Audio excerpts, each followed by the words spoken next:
like to first introduce our new Young Professionals chair. She stepped into the role as of July 1st, so very new into it, but we're excited to have Kaylee Nelson as our Young Professionals chair. She's been a great asset to the Young Professionals group over the last several years, and really excited to see her vision unfold for the group over the next year. So Kaylee, welcome. Hi guys, like she said, my name is Kaylee Nelson. Sorry, I'm like in the atrium at our office, so there might be some background noise. But I, like Maggie said, just took over on July 1st, but I've been on the committee for 2 years and been involved in the group for going on 4 years. So feel like I kind of know what's going on, but definitely a weird time to take over this position, but I'm excited to see how the rest of 2020 goes and then into 2021. Yeah. With that, I will kind of.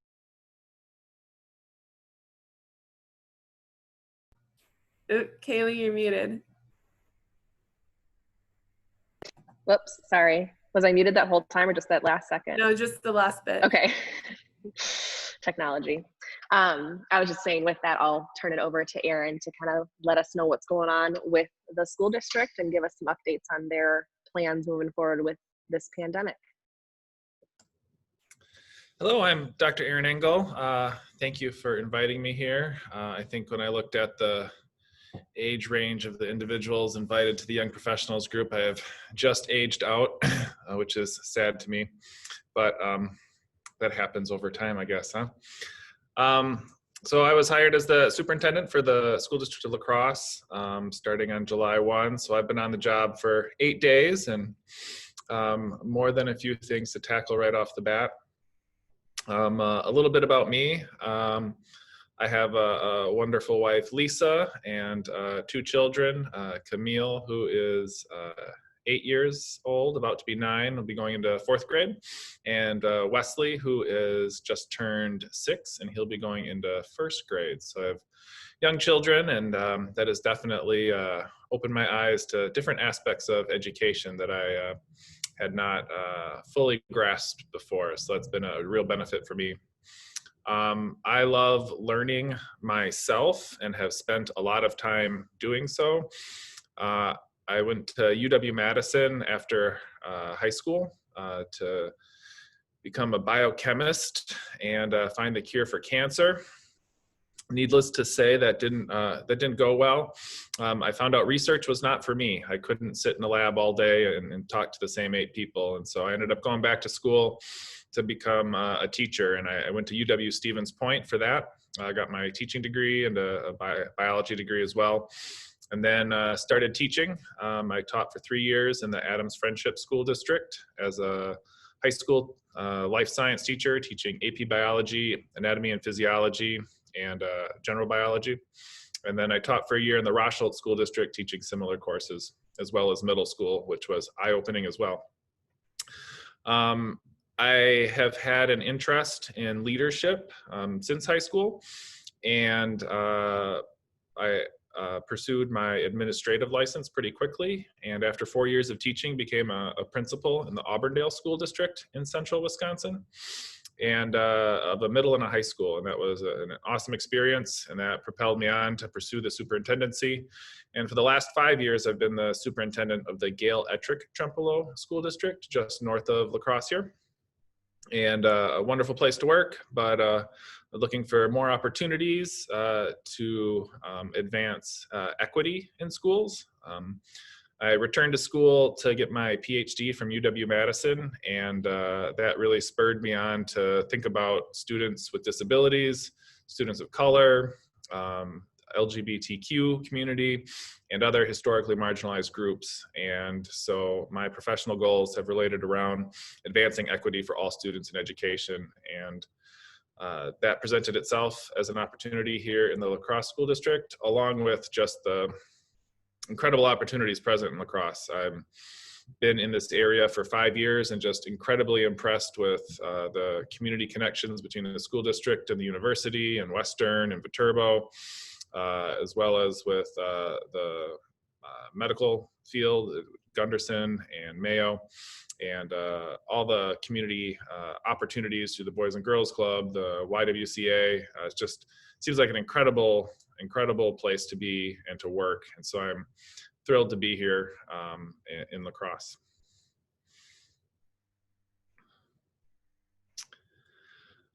I guess I'm open to any questions about my past or my experiences, as well as anything that is on your mind as we move forward. And I can happily speak about either the SRO program that we're evaluating or reopening schools in light of COVID-19. Yeah, would you be able to give an update on the SRO? I don't know how many on the call are aware of kind of the conversations around that. Absolutely. So as part of the conversation is spurred by the killing of George Floyd and the Black Lives Matter movement that happened, that definitely brought any number of social justice issues back to the fore, and rightfully so. One of the issues related to policing is school resource officers in school districts. Here in the school district of La Crosse, we've had SROs at the high school since 1993, or maybe 92, and we've had SROs in the middle school since about 1997, I believe. So we have a long-standing tradition of working closely with law enforcement to provide services in our school district. If you look at some statistics nationally, there's a correlation between the increase in SRO programs and out-of-school suspensions of students, and specifically disparities in terms of race and Black students specifically. And so that's of concern. Here in La Crosse, when we look at our data, we see that 46% of our suspensions out of school are for students of color, when students of color only make up 30% of the student body. So there's a disparity there. And Black students are suspended at a rate 5 times higher than that of white students. And there's not necessarily causation between SRO programs and those suspension rates, but there is a correlation nationally, and we want to investigate that here locally. And so that's concerning. We don't want to engage in any practices that maintain or facilitate the school to prison pipeline. So that's one of the reasons we're looking at it. Also, just as a matter of process, our SRO contract is up next year in June. So we would look at, the effectiveness of that program and whether or not we would continue it regardless. And as a matter of a budgetary item, we transfer $250,000 to the police department in order to fund the program. So it's a sizable chunk of money, and naturally our school board wants to investigate whether or not we're getting all of the value we need to, for those funds. So I look forward to engaging in a comprehensive process to work with our principals, our students, our law enforcement partners, our community, to evaluate the program, to look at the data, and at the end make a recommendation as what to do moving forward. So any questions regarding the SRO program? I know it's been in the news a little bit lately, and definitely something that concerns a lot of people.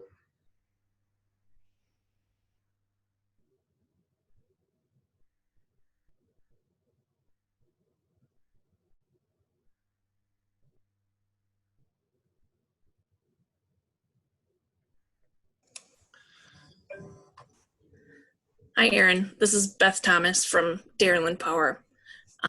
Thanks for joining us today, and that was really good information. You said that the school district pays $250,000 to the police department to fund the SRO program. Is that the entirety of the funding, or does other funding come from elsewhere? That's the entirety of the funding from the school district. I'm not entirely certain that alone is enough to cover salaries and benefits for the individuals that are hired. It involves 5 SROs in the schools, and then there's a 6th individual who's working through the DARE program that works in our schools as well. I'm not sure if the city police department also subsidizes that cost as well. Sure. Back of the math envelope would indicate they probably have to. So. Yeah. And you said, you'll be looking at, as the contract comes up here in the next year, you'll be looking at, making sure we're getting the value for the money and the time and efforts and things. And so I'm just curious about looking at any other metrics, maybe looking at quantifying or assessing the harm that might be a result of the presence of SROs, or any other metrics besides just looking to get the value out. No, that's a very good point, and that's something I failed to mention. One of the primary concerns that I have is creating a positive learning environment for all students. And for some of our students, many of them students of color, when they see a uniformed law enforcement agent in the building, it leads to anxiety or fear because of their experiences in their own communities. And so if having SROs in uniform at school is creating conditions where students aren't ready to learn, then we need to address that. And so that's a primary concern, as we move forward. And I think, there's some value in quantitative data and general survey results, but one of the things that I prioritize based on my experiences and research is qualitative data as well. I want to do interviews of individuals, the principals, the SROs, and most importantly, our students. And as we move forward in this process, I want to make sure that we capture student voice as well as those of our historically marginalized students, because they have historically not had the power to make change. And so a lot of things have been done to them, not with them. And so it's essential to me that as we move forward in this process, students of color and families of color, their voice is elevated. Sure, thanks for that. And then just what's the community involvement plan, or are there things you're looking for, feedback or anything from community members, or what does that involvement look like over this next year? Yeah, specifically as it relates to the SRO program, we're going to solicit position statements from advocacy groups and others in the community. We want the voices of anyone in the community. There'll be opportunities for public input at special forums where anybody can come and speak on the topic, to our school board members and to our administrators, so that we can gather that information as well. And obviously we're always soliciting emails, from, concerned individuals, whether they're a part of the school district or not, as towards their feelings. And all of that will be wrapped up in a final report that we give to the school board. My goal is to present the school board with as much information as possible so they can make an informed decision. I have a question. Is this, can you hear me? This is Jenna Eichberger from Viterbo. Hi. So yes, this has been really interesting and informative. I'm kind of wondering about the original purpose of the SROs. From my own high school experience, I kind of recall it being a bit of a response to the school shootings and bomb threats and the things that we saw in the 90s. I'm guessing that there are many other things that the SRO does, but what was the original intent of those positions, and how do you assess whether that position has achieved what it originally set out to do? So I guess I'm kind of wondering a little bit about just kind of going back to that original purpose for having them in the schools. I'm just wondering. I'm not sure what the original purpose was. I haven't found documents at this point that, lead us to, what those are. That's some 28 years ago. So, a lot of that stuff may not even exist. I know in the mid 90s is when we saw the height of a lot of crime. Since the mid 90s, crime has declined pretty steadily. There were a lot of things going on culturally at that time. A lot of it related to stigmatization of the Black community. And so SROs were often put in schools out of unjustified fear. That was, in the middle of the war on drugs as well. And so there's a lot of stuff going on there. Most of the SRO programs that started right around that time or shortly after as a result of a federal funding program to subsidize and provide grants for SROs. So that was a large part of it as well. So there's this, this kind of social dynamic at that time that I think led to most of those SRO programs. It was generally around safety. We have a current memorandum of understanding with the police department, and the goals that are outlined there, relate to safety, but also to building relationships with students, creating positive relationships with students so that, they have a different view of law enforcement as we move forward, so that it's part of a community policing philosophy where we get to know the people in our community and can intervene earlier than later. So I think the original purpose is probably a smaller aspect of what it is now today.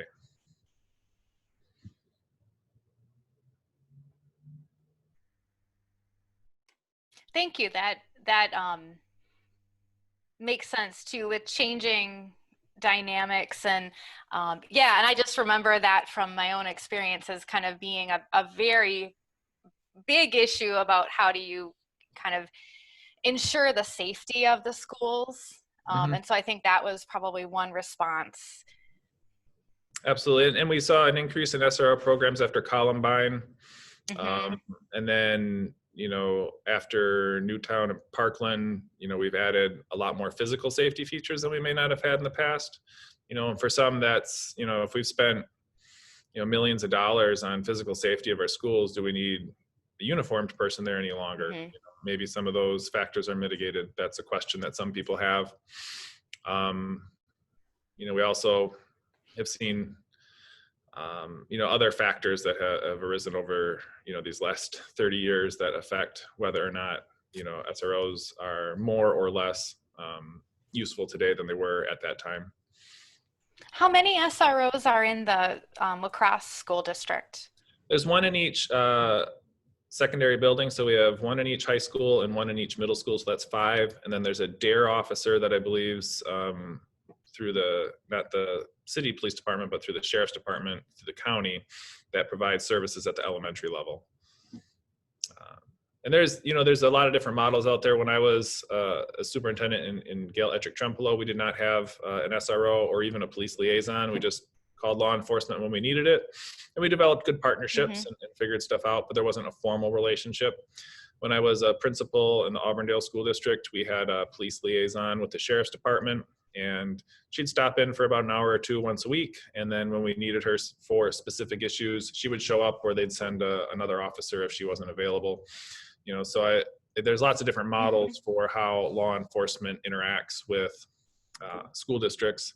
We're going to have to interact one way or another because there are crimes that happen at school. There's physical assaults, there's sexual assaults, there's bullying, there's harassment, there's drugs that are brought in, so we're gonna have to figure out what that looks like as we move forward. Is it the same as it's always been, or is it one of these other models?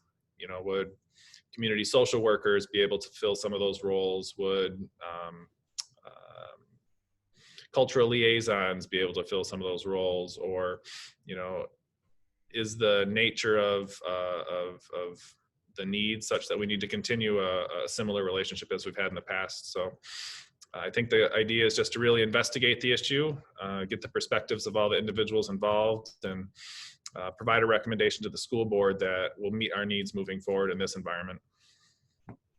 Are there equity professionals in the district? You had mentioned that as one of your goals coming in, and I'm not sure if there is that role right now currently. Sure. We have cultural liaisons, 2 of them. One who's a Hmong and another who is Black, and they are able to provide some cultural and connections for our students. As far as equity goes, I guess tentatively and with some hesitance, I would position myself as a bit of an expert in that. My dissertation was on inclusion of students with disabilities in general education classrooms. And I guess whether or not we have experts or professionals, so to speak, it is my expectation that every administrator is that person. Every single person in our school district needs to advocate for equity for all students. It needs to be the lens through which they approach education, and our principals and other administrators need to do the work necessary to get to a point where they can speak proficiently and competently on the issue and advocate every day in every decision they make for all of our students through an equity lens. And obviously that's a work in progress for me as well as for any of our administrators. And so that will be a large part of our work as we move forward, is to understand the issues that affect students of color, to understand historic marginalization of students, and to be able to apply that lens in everything that they do.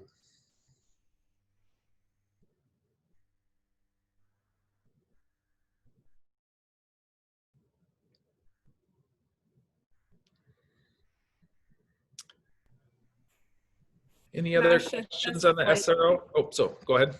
Oh, I was just going to say, can I shift us slightly off of the SRO? Absolutely. That information was really, really interesting.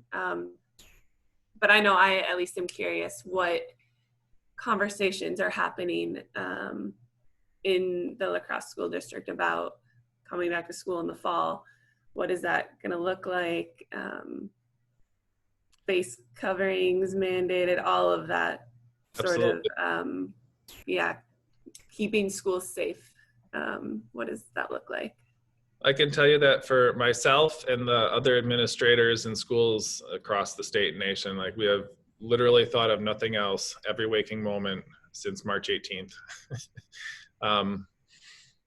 And so we've been working very closely with the county on reopening plans. We've also been working very closely with neighboring school districts to make sure that we're all kind of on the same page. We don't want to create significant disparities between the school district of La Crosse, Holmen, Onalaska, West Salem. We want parents to have a quality option in any school district that they're in, regardless of district boundaries. And so we've been meeting multiple times a week, dozens of times a week, to put together plans. And you know, as you're aware, things are always shifting. You know, the community spread in the county of La Crosse and the city of La Crosse, you know, is different in each week. You know, I saw that today we just went back to orange, which is a relief. That means that there's less community spread. On the 13th, next Monday, we're presenting a reopening plan, a draft of our reopening plan to the school board. And we intend to have that out to the community shortly thereafter, by Friday at the latest. I can let you know that my goal is that we welcome back in person every elementary student every day, kind of regardless of where we're at on that compass, you know. So whether we're at red, orange, or yellow, or green, that we offer in-person elementary education every single day to parents who want it. Like I said, that's a goal at this point. You know, we're still working with the county on what protections and measures we need to put in place in order to reach that. And the biggest hurdle is really community spread of COVID-19. You know, if everybody would just do the right thing and we didn't have community spread of COVID-19, we would be able to run schools without a hiccup as we traditionally have. But you know, the worst thing in the world that I can think of is that we're running schools in a way that contributes to community spread of COVID-19, and then somebody's grandma or grandpa gets it, or somebody with a pre-existing condition, and some of the practices that we've made, or choices that we've made, have led to somebody dying, you know. And the thought of what that would do to a family, to a child, to our community, you know, we've been fortunate to avoid death in our community so far from COVID-19. I don't want schools to contribute to that. You know, we have a social responsibility there. At the middle and high school level, we're going to do our best to have in-person every day for middle school. There's a lot of kids in those buildings, and that's a little bit harder to do. At the high school, we're probably looking at a alternate day schedule. You know, one group will go for a couple of days, and then another group will go for a couple of days, and there'll be some online learning as well. While we know that middle and high school students are more capable of being at home by themselves, they are not necessarily more capable of being at home by themselves and learning. I think the last shutdown showed that. So our goal is to provide an even better educational experience for our students and to provide in-person education as much as possible. So that's our challenge right now, is what are the safety procedures do we need to put in place, as it relates to screening, social distancing, hygiene practices, hand washing, just all the things that are necessary. And the challenges are different for a 10th grader or a 6th grader or a kindergartner in that same regard. We're still investigating whether or not, how often we're going to require mask use. I know for a lot of parents, that can be a political issue, or a personal, there are any number of reasons why somebody would want to wear a mask or not wear a mask. Anytime I'm with somebody else, I do, because I want to be able to return to work every day to be able to do my job, and I can't afford to be at home for 14 days trying to work from there. But everybody has their own choices to make and assesses that risk differently, and I understand that. We have a bit of a social responsibility, though, in schools. If you come to school with a fever, we send you home because you could potentially be a danger to somebody else. If you come to school and you don't have your immunizations, we have the legal right to exclude you from school for a period of time until you take care of that, because we know that that's a danger to other students. And the same may apply to masks as well. Working closely with the county on that one, though, to make sure that we get it right and are sensitive to our parents' needs too.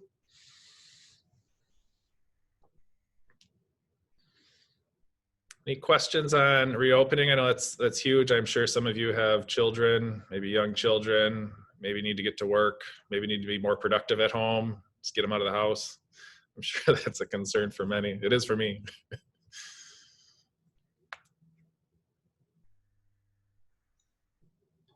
Hey Aaron, this is with local Gateway Area Boy Scouts. So welcome to the area. I'm also new as of a couple months ago. But yeah, kind of following up on that, we're kind of seeing the same things with our younger scouts. So like the K through 5th graders, having a hard time doing the online engagement. So a lot of our scouting units, kind of shut down for a few months. But our older scouts, kind of middle school and high school, were really engaged with our online merit badge programs. And we're able to open camp safely with a lot of precautions. Just this past week, so we have about 100 campers out there, but they're split into groups of 50. And then when they're, or camps of 50, and then in each segment, they're in the groups of 10. So it's good to hear that, you're kind of making those, trying to work around all those different situations and, helping those younger kids out too, because I've heard from a lot of parents that, the kids are drained with Zoom meetings and everything, and computer time, which, used to not be the case for us, trying to get them off the screens. So we're trying to do as much as we can to get kids outdoors where it's safer and engaged. But one kind of concern that, we had in scouting is, every fall we do a lot of recruitment through the schools with, sending out flyers and doing lunch talks, trying not to disturb the school day, but trying to do it over the lunch period to promote scouting. I guess what kind of opportunities or challenges do you see with maybe some of those outside groups with, promoting their youth programs to kids? Yeah, some of the most enriching things we do are field trips, bringing in speakers, and then the opportunities that kids have, after school and through extracurriculars. We bring in a lot of outside folks for that as well. For right now, the county has indicated that in the red on the compass, we would not allow visitors in from the outside physically, and that's to try and keep things as contained as possible. Under orange, we would have limited visitors, those that are most essential. That may be an area where we really have to think about how we interact with kids. You talked about meeting with kids over the lunch time. Lunch is going to look different. Kids aren't going to be eating in a cafeteria. It's too many kids in one spot. We can't isolate kids that way. So it'll be kids in classrooms most likely, or eating in shifts. So even access, even if you were allowed in the building, the access you've traditionally had to kids is going to look a lot different, anyway. So we'll definitely have to think of novel approaches and be creative in the way that we approach that. If we're allowed to have kids, throughout this whole thing, one of the key things will be keeping kids separate from each other. So you'll have your cohort of 18 elementary kids in the same classroom. Teachers will rotate, kids won't. They won't really leave their classroom except to maybe pick up lunch or go to recess, maybe more frequently than in the past, because they'll need to get out and bounce around a little bit. But that will allow us to only have to, exclude maybe a couple of kids depending on where they sit, or maybe just a classroom if we do get a case of COVID-19 in the classroom, and that'll allow more students to be able to be present a greater amount of time, so that rigorous, keeping cohorts, together in a rigorous way will really ensure that we can limit the impact of any one case of COVID-19. So yeah, we're really gonna have to think about how we do some of those things, Kevin, and what that looks like, and we'll just have to be creative and work together to find those solutions. Well, thanks for your answer. Appreciate that. It's something we're trying to think creatively. How do we, recruit in the COVID age, and even our own programming, doing some virtual, some in person, but trying to do it the safest and best way we can. Absolutely.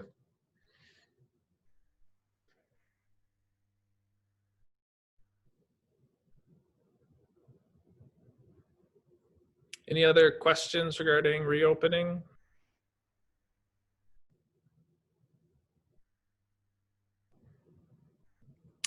I have a question. Oh, go ahead. In terms of reopening, I don't know what the Wisconsin State High School League has said, but are there going to be sports? What's that look like? Is there going to be practice?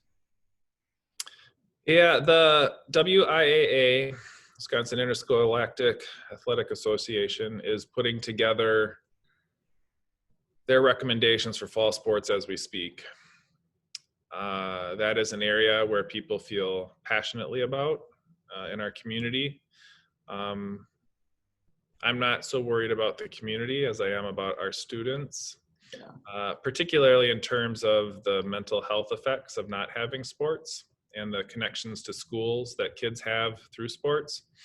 And in this case, it's not just sports, but all of our co-curricular activities as well, whether it's, forensics or drama or large group music contests. There's all of these things that, maybe that's the thing that a student comes to school for, that they really value. And it's maybe not even playing basketball or singing in choir. It might be the students that they get to interact with during that period of time, the community that they develop, the social emotional relationships and capacity that they build by working with a coach. And so we're thinking through how we do that as we move forward. If we're allowed to, have sports, we certainly will. It might be the two basketball teams in an empty gymnasium, which will be sad for their parents, but I'm sure we can video stream that and give them access. Might be great for the referees who have to deal with fewer complaints or being yelled at, but the goal for me is to try and recreate the experience that kids have and the benefits that those activities give to them. Because it's going to be tough enough as it is, to pull something that a kid loves, whether it's, football or drama or show choir, that's going to be doubly devastating for a lot of kids. We saw that last year at the end of the school year. I mean, just a lot of grief over losing things that were incredibly important, and maybe opportunities lost, whether it was scholarships at the next level or opportunities for individual accolades that will last them the rest of their life. So we're going to do our best to hold sports, but it may look different.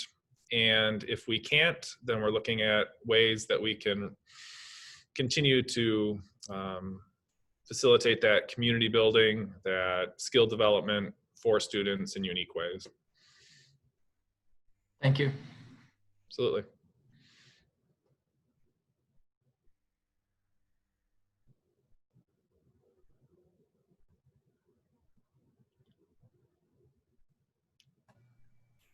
Any other questions out there? I would like to say on an entirely different topic. In my last school district, I was fortunate to have an incredible youth apprenticeship program where we collaborated with local businesses to place students where they got workplace competencies that built on the things that they learned at school. And I know we have a program here in La Crosse as well, but I'm looking forward to expanding that program and continuing to work with local businesses to place kids so that they can learn about all of the aspects of the businesses that you have and provide opportunities for them to explore interests. I've had some just amazing successes with that. There was a student that we had last year who in his first youth apprenticeship worked as an electrician at an electrician's job. Didn't care for it so much. His second youth apprenticeship, he went to a plumbing position. Didn't care for it so much. But by the end of it, he realized that he wanted to get his CDL and he wanted to drive trucks. So we sent him to Western, or not Western, I was thinking it was over in Minnesota. We got him a CDL by the time he graduated from high school. And now he's working for Matthew, and he makes like 4 times what I did as a college graduate teaching. It's insane what he makes as an 18-year-old. And the reason he ended up in a job that he loves was because we had a youth apprenticeship. You know, for many of our students, it might lead to a 4-year college or a 2-year associate's degree or a certificate or an apprenticeship. But it can also lead to just picking the right job for you right after high school. And what I like about youth apprenticeships is they get to see all aspects of your job. You know, they might work in a bank, but they're not just the teller. They have to learn about the different aspects of banking so that they can learn about the full range of that job. And so each of you in businesses and working with the chamber, I look forward to expanding our youth apprenticeship program and finding ways to place kids in your businesses so that they can learn about, you know, what we do here in the La Crosse community, and they can make good choices as they exit high school about the career that they want to choose. Yeah, thank you for that. That's, I know at least on the chamber end, we would love more information to pass it out to businesses, and I'm sure some of the young professionals on the call are probably already thinking they would love to have an apprentice come in their business for a bit. So yeah, as soon as that information is ready, just please pass it along and we'll share it out. Absolutely. What was that? Oh, yeah, anything. Go ahead. I was just going to say last call for questions. I have a question. Aaron, thanks for taking the time as well to talk to us today. Really appreciate it. But we talked about the short term. As a superintendent, you're also looking long term. What do you see for some of the major long term changes in how, you know, students have to be educated, how you know, infrastructure changes, anything of that regard that is much more than just, you know, the next year, say? Absolutely.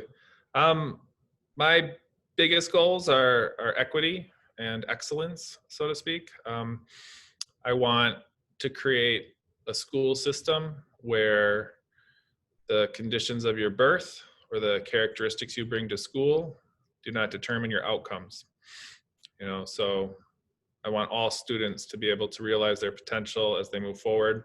And a lot of that relates to our teaching practices, the things that we do here at school. You know, so we need teaching practices that allow engagement of students, maybe more democratic forms of education. We need grading practices that don't marginalize students and allow all students to achieve. You know, those are big things on the instructional end, and that takes a lot of time. A lot of that equity work, you know, addressing implicit bias, understanding marginalization, addressing microaggressions and those sorts of things. Then I also want to make sure that, you know, all of our students are able to maximize their potential and take advantage of any opportunity after high school. And so increasing our connections to the university so that kids can get credit-bearing courses completed before they ever graduate from high school. You know, they might be a semester or even a full year ahead of their peers, hopefully, as they get to their first year of college. Continuing to provide new opportunities for students that interest them, you know, whether it's robotics or computer programming or various things that students might be interested in. And then I think also just continuing to create and build on the relationships we already have in our community. We have wonderful relationships, you know, with UW-La Crosse, Viterbo, Western, with many businesses. But I want to continue to facilitate those so that students can see themselves in our community and that we can maximize what we provide for our community. And more of the nuts and bolts type stuff, you know, our facilities are in pretty good shape because we have an incredible maintenance crew. At the same time, some of them are aging. You know, we have a couple of buildings that are, you know, built in the 20s and 30s.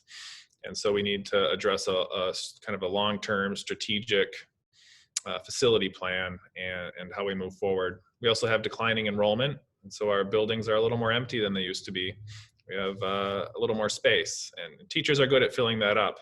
But at the same time, we want to be efficient with our resources and ensure that we're using them to our best ability. You know, so that'll be on the horizon too. Thinking about our facilities and what we're going to improve and where. If there's new buildings needed, you know, where are they and what's the time frame? So those are kind of more of the infrastructure pieces as well.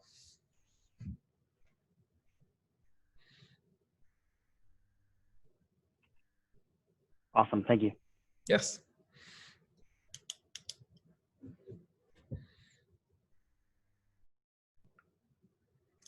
Well, thank you so much for meeting with me, allowing me to speak. I look forward to getting to know you all over time. If you ever have a question or a need, don't ever hesitate to reach out. I'm happy to talk to anyone about anything at any time. So schedule notwithstanding. So thank you very much. I appreciate it.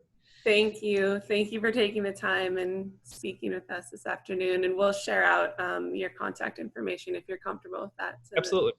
So great. Thank you. Thanks, everyone. Thanks, Aaron. Bye. Aaron.